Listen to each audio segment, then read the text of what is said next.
Welcome to lecture 8 of this course. In the last class, we discussed the harmonic oscillator problem and we saw how to quantize a harmonic oscillator by the canonical quantization procedure. The same strategy we are going to apply today in this class for quantizing a propagating electromagnetic wave. So let us begin. The strategy for quantization of classical system we adopt was suggested by Dirac, and this is called canonical quantization method. The strategy for quantization is as follows. First of all, find the Hamiltonian. Find the Hamiltonian of the classical system.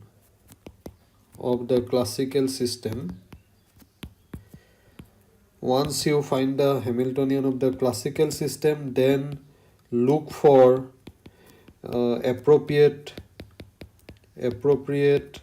canonically conjugate variables.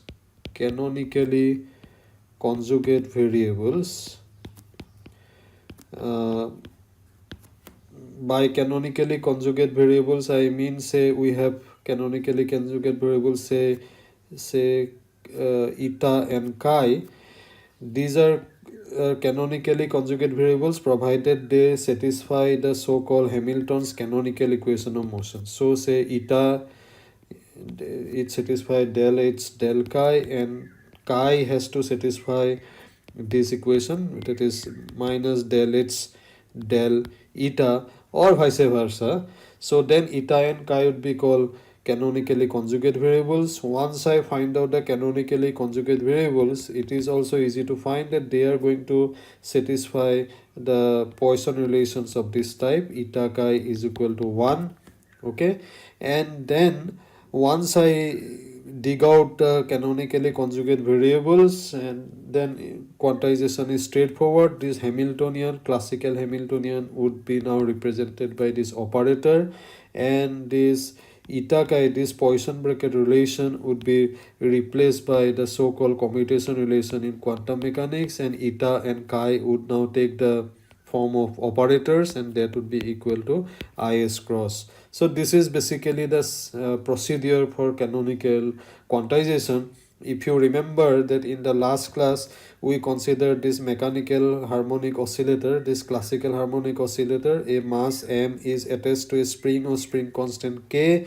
Then the Hamiltonian we wrote was, say, p square by twice m plus half m omega square q square, and q is the position and p is the momentum, and we know that that this q and p are canonically conjugate variables because they satisfy these Hamilton's canonical equation of motion.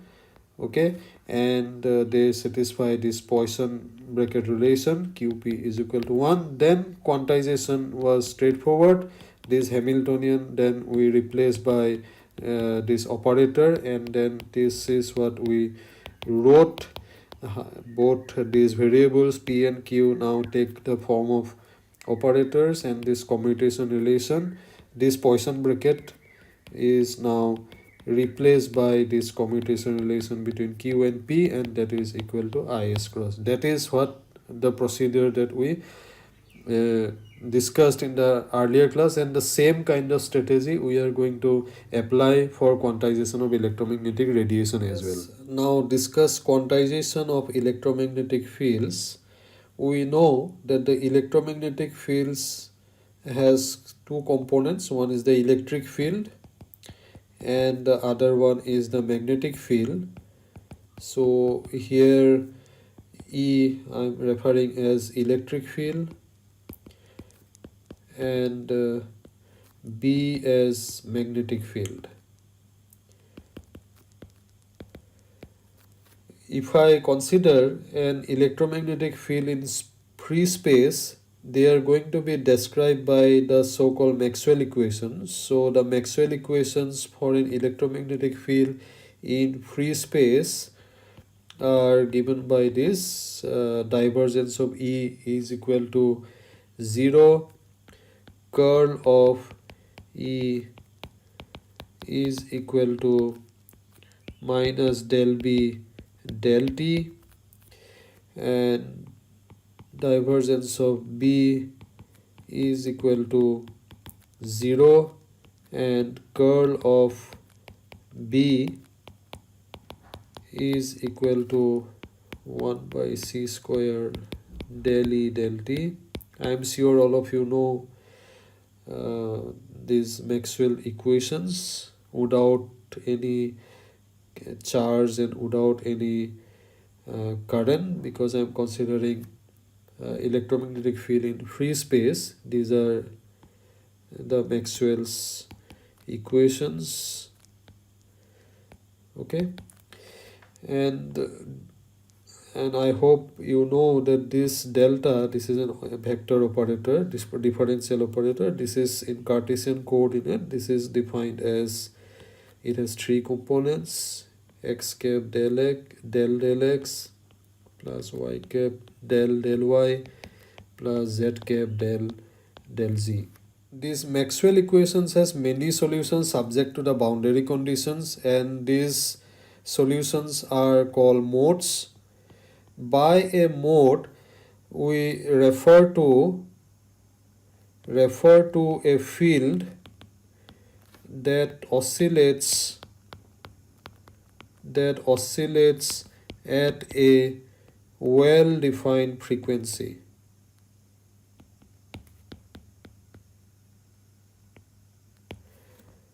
In fact, we'll see later on that when we'll quantize these classical electromagnetic fields, that these modes oscillates like a simple harmonic oscillator. There are many different kinds of modes, but we'll first consider traveling wave modes. We'll consider first traveling wave modes. Later on, we'll discuss the case of standing wave modes as well. And these traveling wave modes describe freely propagating wave given by, say, electric field expression like this. So a traveling wave is described by this electric field defined like this. I will explain the terms after writing this. So we have, this is the complex conjugate. This part here, E0t, refers to the complex amplitude of the electric field, and eta is the direction of the electric field, and it is known as the so-called polarization of the electric field. And k is the wave vector or propagation vector of the electric field, and it gives the direction of propagation of the electric field. And this is a solution of the Maxwell equations provided it satisfies certain conditions. Firstly, that this polarization or the electric field direction, or this polarization has to be perpendicular to the propagation direction. That is easy to see because we have this divergence of E is equal to 0, and if you actually put it these solutions in these Maxwell equations, you can maybe already you know that I can write it as k dot E as well. So k dot E is equal to 0. So therefore quite clearly it means that it is k dot eta E0 e to the power I k dot r. Okay, so this would be equal to 0. So that implies that k dot eta, the polarization direction or electric field direction, this dot product is 0. So therefore eta has to be perpendicular to the electric field direction, has to be perpendicular to the propagation direction. And this E0t, this characterizes the amplitude of the field which oscillates at a particular frequency with an angular frequency, say omega. Its solution is given by, we'll establish it little bit later using the Maxwell equation. So this is the solution subject to the condition that here omega is equal to ck. Alright, and now coming back to the concept of mode. By a mode is characterized by this electric field direction or the polarization eta and the propagation vector k. To explain it a little bit more, for example, if I consider, say, my propagation vector is along the z direction, so therefore you have your x and y components are 0, and it has, say, k is the magnitude of the propagation vector. Then the polarization vector has to be, it has either, it should have x component or it should have y component. So this defines one particular mode. And if the polarization vector is, say, along y cap but the k remains the same, that is going to be a different mode. Okay, or say k is along the z direction but with a different magnitude, then also this is going to define a different modes, because k dash is equal to omega dash by c, and here you have k is equal to omega by c. Say this is mode 1, this is mode 1, this is mode 2, and this would be mode 3, and so on. So we can have infinite number of modes like this. So I hope the idea of mode is clear to you. So in general, a mode is an elementary oscillating solution of the Maxwell equations, and mode determines the structure of the field.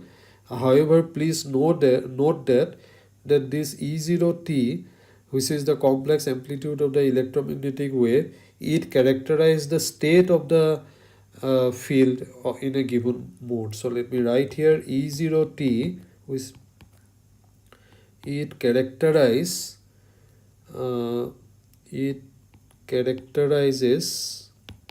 the state of the electric field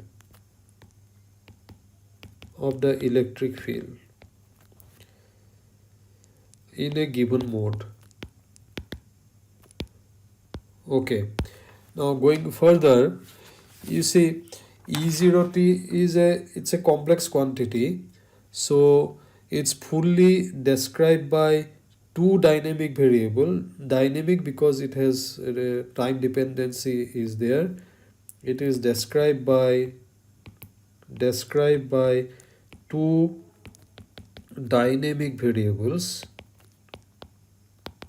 and these are, say, real part of the electric this amplitude, and another is the imaginary part of the amplitude. So these are the two dynamic variables, or in other words I can say that this is represented by the dynamic variable, the amplitude, magnitude basically, and the phase. So because I can write this complex quantity E0 t as, say, E0 magnitude and this is phase, right? So this is what I mean by two dynamic variables, and our goal is to look for these two dynamical variables which are canonically conjugate to each other. So to do that, let us begin our traveling with the traveling wave solutions and the Maxwell equations. Let me write again the traveling wave solution I have here is this: eta E0 t e to the power I k dot r, and it has to have a complex conjugate because electric field has to be real, and we have these Maxwell equations: divergence of E is equal to 0, divergence of B is equal to 0, curl of E is equal to minus del B del T, and curl of B is equal to 1 by C square del E del T. By the way, because these are plane wave solutions, so one can easily check that delta actually can be replaced by ik. Okay, and therefore I can say write this divergence of E is equal to, already I wrote that I can write simply as I k dot E, or curl of E, del cross E, I can write it as I k cross E, and so on. Now let me use these Maxwell equations. Curl of B is equal to 1 by c square del E del T, because I already know the electric field. I have already assumed that electric field is like this. So what about the magnetic field? So magnetic field I can find out from this expression. To do that, let me put the solutions, the assumed solutions of the electric field in this Maxwell equation. So if I do that, I will get delta I can replace by ik, and that would be B, and we will have 1 by c square. If I take the time derivative of this electric field, then I will get eta vector here, and E0t dt, and then I have e to the power I k dot r. Okay, I'm not writing the complex conjugate part because B is also has accompanied by complex conjugate. So we'll later on, when we'll find the expression for the magnetic field, I will just write down the complex conjugate part, because B also has to be a real quantity. It's a measurable quantity. Now let me take cross product on both sides by k cross B. Let me take I to the other side. Then I have 1 by I c square. Here I have k cross eta k, and I have dE0 dt e to the power I k dot r. Alright, now we know this rule from vector algebra. I hope all of you know A cross B cross C is equal to A dot C B minus A dot B C.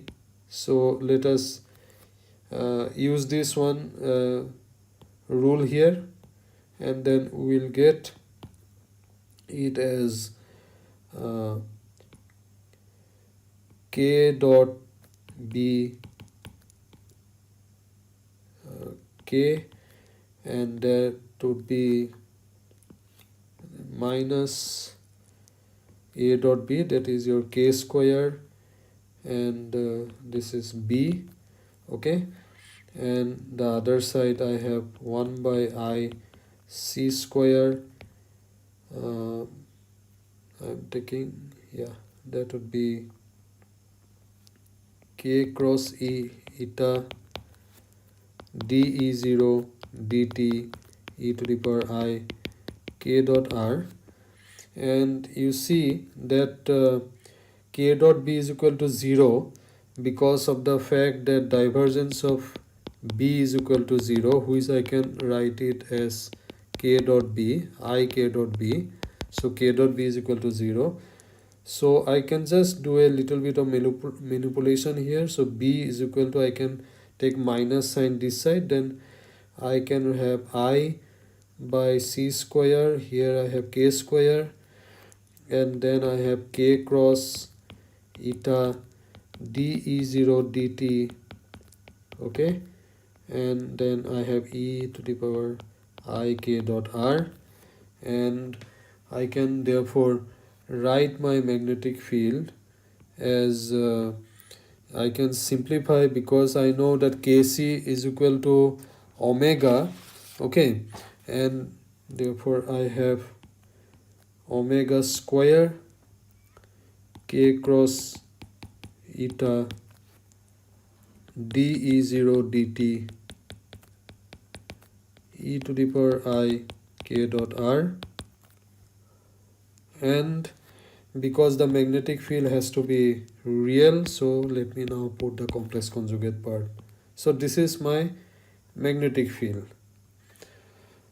Okay, now if you take the time derivative of this magnetic field and put it in the Maxwell equations, say curl of E is equal to minus del B del T. If I now take the time derivative and put it there, what I will get? Delta I can replace by I k, and this would be E. And here I have, let me just write it, I by omega square k cross eta. I am taking time derivative B, so it is d2 E0 dt2. Okay, I have e to the power I k dot r, and then I can also write it as I k cross eta. Let me just open it up here. I have here E0 t e to the power I k dot r, and then I have the other side, I have here minus I by omega square k cross eta d2 E0 dt2 e to the power I k dot r. Alright, so from here I can immediately get an equations for this amplitude d2 E0 t. I'm just writing it first here, dt2, and then this goes out. Okay, I goes out, then I just simply have it as minus omega square E0. So this is a second order differential equation. This equation is equivalent to two first order differential equations. They are dE0 dt is equal to plus I omega E0, and dE0 dt is equal to minus I omega E0. You can see that the solution of this equations are oscillatory. So E0 t, I can write the solution as say E0 at time t is equal to 0 e to the power or exponential plus minus I omega t. Okay, so one solution is associated with a wave traveling along k, and that is E0 t is equal to E0 0 e to the power minus I omega t, that is associated with a wave propagating along plus k direction, and another solution is associated with the wave going in the opposite direction. So this is the another solution, that would be E0 0 e to the power plus I omega t. Alright, but as we are interested only in one mode, we will keep only one solution, and that solution we are going to keep is E of t is equal to eta E0 0 e to the power I k dot r minus omega t. Alright, so this is the expression for the electric field. This is one mode we are considering, and the corresponding magnetic field would be B of, actually I should write here it as E of RT, and the magnetic field would be, you can easily show that would be k cross eta by omega E0 0 e to the power I k dot r minus omega t plus the complex conjugate. So what you see here, that both the electric and the magnetic field are actually in phase. So thus the dynamics of the electromagnetic wave propagating along this plus k vector, positive direction of k, is fully determined by these equations. dE0 dt is equal to minus I omega E0 of t. And that's the reason I said that E0 t, the complex amplitude of the electric field, fully describe the state of the electromagnetic wave. Now E0 t, it's a complex quantity, so it is determined by two real variables, and we'll see that the real part of E0t and the imaginary part of E0t are canonically conjugate variables. This is what we are going to see soon. It will turn out to be canonically conjugate variables. Alright, of course within a multiplying factor, within a multiplying factor. So let us define E0t as say I, it's a imaginary number, some constant a, and alpha of t, where alpha of t is a dimensionless normal variable, and a is a constant. It's a constant having dimension of electric field, and this quantity is dimensionless normal variable, and it's a complex quantity. Okay, we are going to determine this constant later on. Now clearly, because E0t satisfies these equations, so automatically we see that alpha of t, this dimensionless normal variable, also satisfy this equation, that is d of alpha t dt is equal to minus I omega alpha of t.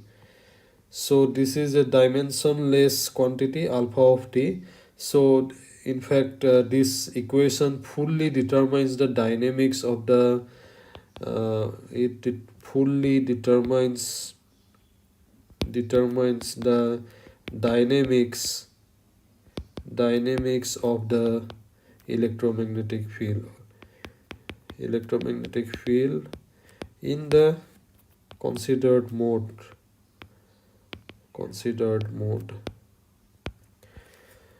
Now if we introduce real and imaginary part of alpha of t, as I said that this is a complex quantity, let us introduce its real and imaginary parts. A real part is q and the imaginary part is say p, and it is multiplied by some factor, say 1 divided by twice h cross.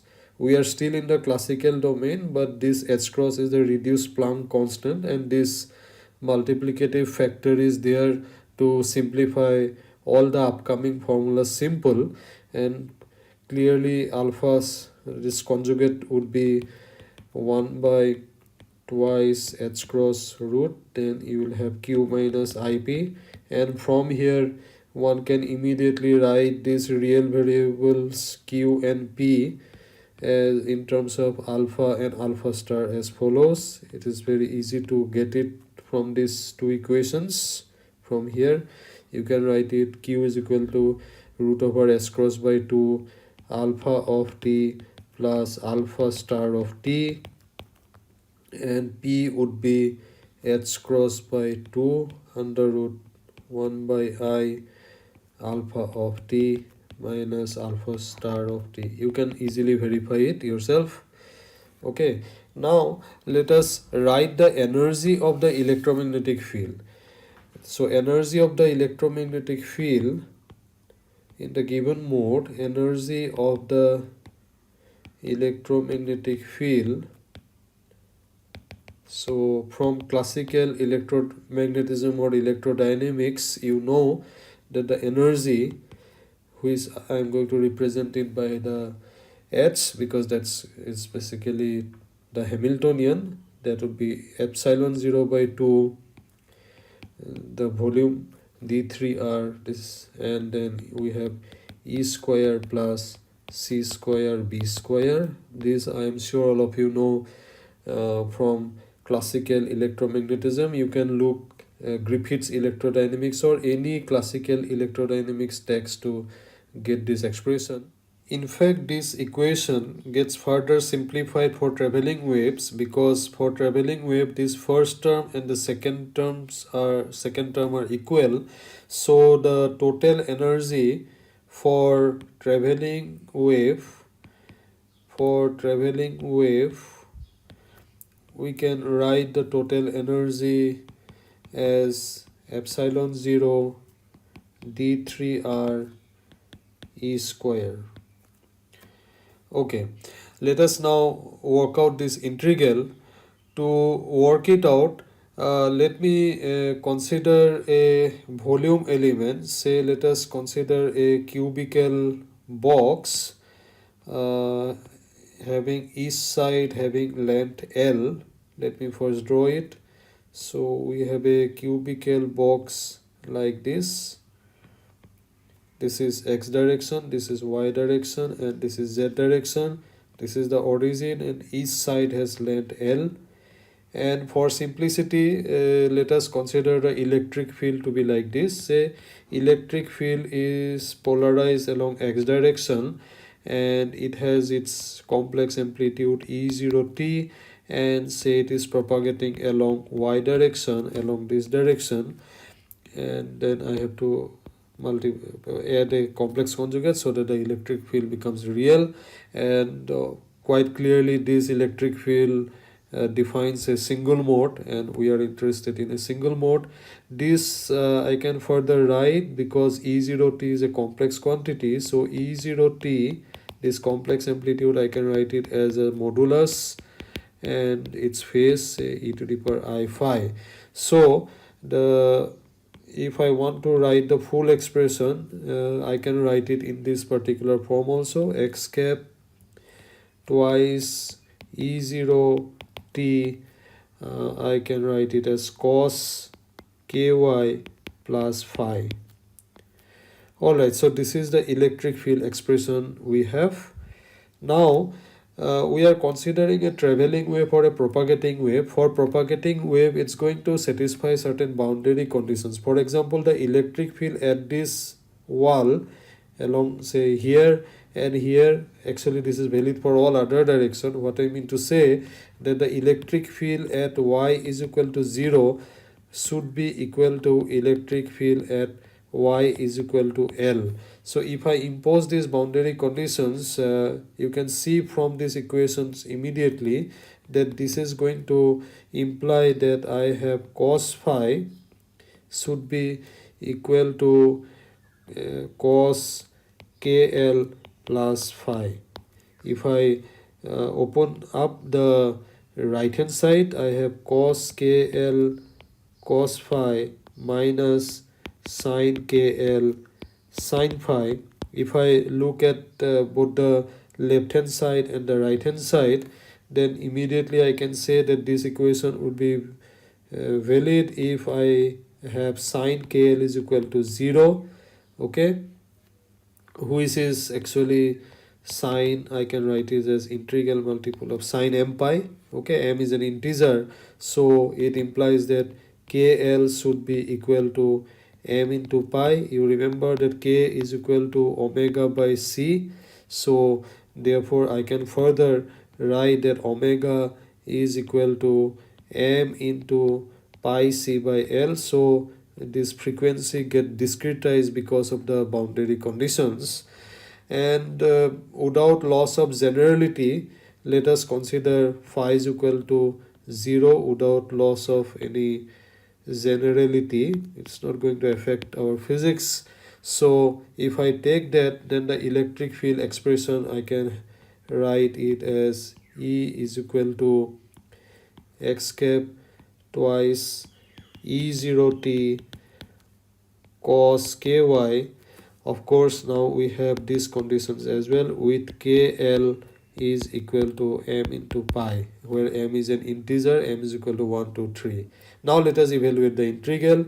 H is equal to epsilon 0 e square d3r. Actually this is a volume integral, so let me open it up. We are integrating over the whole cubical box. So x goes from 0 to L, y goes from 0 to L, z goes from 0 to L, and electric field I have here, okay, let me just write here x cap, okay, this is E square, so I have 4 here, and then I have, okay, let me write here E0t mod square cos square ky, and I have dx dy dz, and it is very straightforward to work it out. Let me just show you. For epsilon 0 0 to L dx 0 to L dz, and then this cos square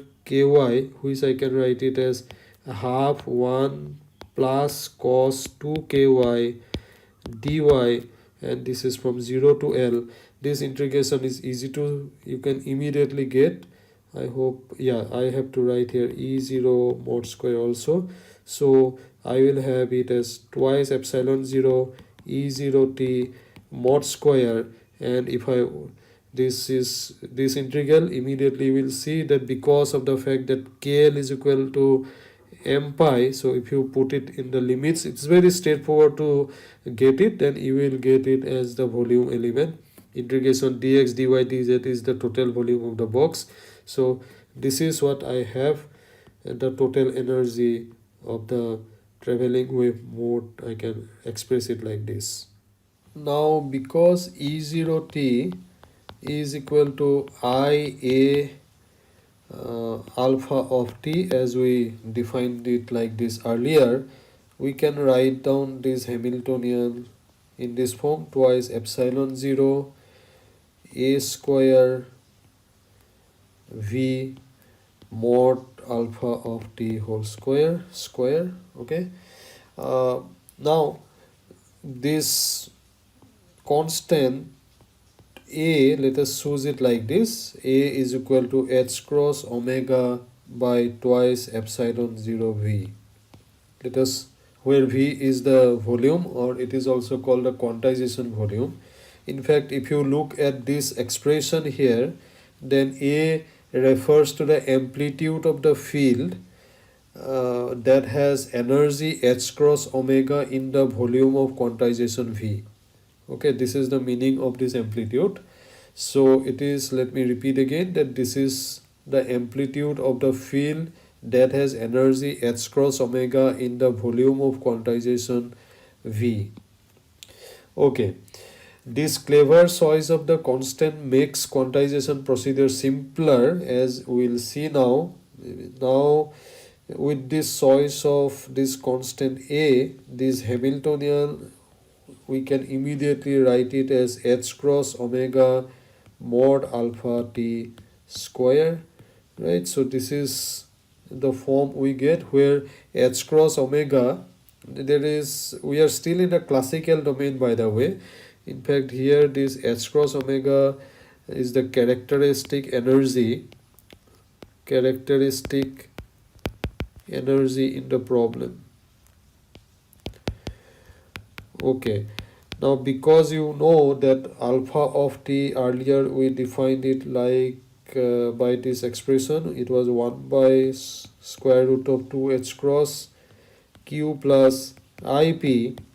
So this Hamiltonian now takes this familiar form, omega by 2 q square p square, and you can easily recognize this is the same form that we have for a harmonic oscillator. Now we are actually ready for quantization. The task at our hand now is to convince ourselves that q and p are canonically conjugate variable. So we know that q and p are canonically conjugate variable provided they satisfy the so-called Hamilton's equation of motion. So Hamilton's equation of motions for q and p are as follows: q dot is equal to del h del p, and p dot is equal to minus del h del q. So you can immediately write it as q dot is equal to omega p, and p dot is equal to minus omega q. But to see whether these are meaningful or not, so let us say this is equation 1 and this is equation 2, and if I add equation on 1 and 2 such that q dot plus say I p dot, then this would be omega p minus I omega q. In fact, you can recognize that what I am actually doing is this is d of dt q plus ip, and this I can write it as minus I omega q plus ip. Now you know that q plus ip is nothing but alpha, so I have d alpha dt, okay, and this is equal to minus I omega alpha of t. This is the same equation that we obtained earlier from Maxwell equations. Now we are getting it from the Hamilton's equation. So we see that that clearly means that this q and p are canonically conjugate variables, because we are able to derive a known dynamics of these variables. So q and p are canonically conjugate variables. So because we established that these are canonically conjugate variables, we are now ready for quantization. In fact, quantization is a very straightforward business now.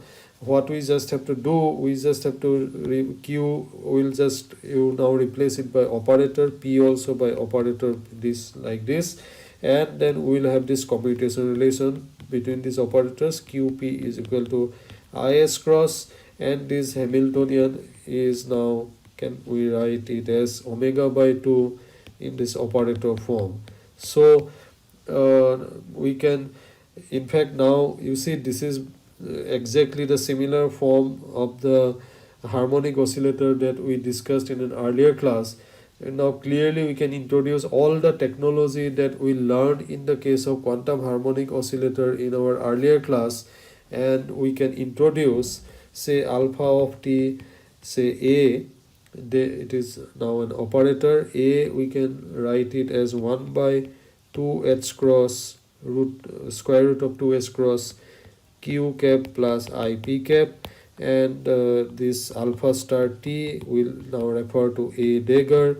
These are this is the your annihilation operator, and a dagger is the creation operator, and all these things we discussed already in an earlier class on quantum harmonic oscillator. One can immediately show that a dagger is going to satisfy this relation, this commutation relation will be satisfied, and the Hamiltonian we can express in this familiar form, that is h cross omega a dagger a plus a half.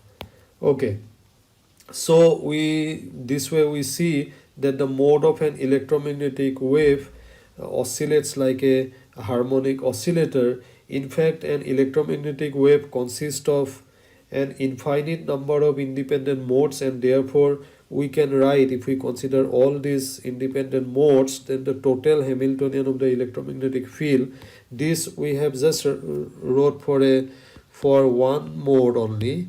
If there are many modes, infinite number of modes are there, for one particular mode we have h cross omega lambda a lambda dagger a lambda plus half. Okay, and the corresponding energy expression would be E is equal to total energy. You just have to add it up, and that would be h cross omega lambda and n lambda plus half. All these things should be very familiar to you. Now for lambda-th mode, here this ket n lambda is called the number ket, because it gives the number of photons or excitations in lambda-th mode. Please note that the electric and magnetic field which are observables in classical electromagnetism are now operators in quantum mechanics. So classical electric field that we wrote earlier was of this form. So it's the polarization direction. This is the complex amplitude E0t e to the power I k dot r plus complex conjugate. Now also note that E0t is, we write it as I a alpha of t. Now when we have quantized it, electric field has become now an operator. So I can now write it like this: eta E0t here I a, we have already taken h cross omega by twice epsilon 0 v under root, and alpha of t is now represented by this operator, annihilation operator. Then I have e to the power I k dot r, and this complex conjugate in quantum mechanics would be basically the Hermitian conjugate. If I, or I can write it as E cap I h cross omega twice epsilon 0 v under root, then this polarization direction. So let me write the full form: a e to the power I k dot r minus a dagger e to the power minus I k dot r. So this is the operator form of the electric field, and you can easily check that this is an Hermitian operator, and it has to be, because electric field represent observables. And similarly the magnetic field, so magnetic field can also be expressed. You recall that magnetic field, the classical magnetic field expression was like this for a single mode that we are considering here. That was k cross eta by omega e0 t e to the power I k dot r plus complex conjugate. So now its operator form would be b cap rt, that would be I, you can easily get this expression, twice epsilon 0 v omega under root k cross eta, and then you have a e to the power I k dot r minus a dagger e to the power minus I k dot r. So electric field and magnetic field both now takes the form of operators in quantum mechanics. Let me stop for today. In this class, we have learned how to quantize a propagating electromagnetic wave. In the next class, we are going to discuss the case of standing electromagnetic wave followed by quantum states of radiation field. So see you in the next class. Thank you.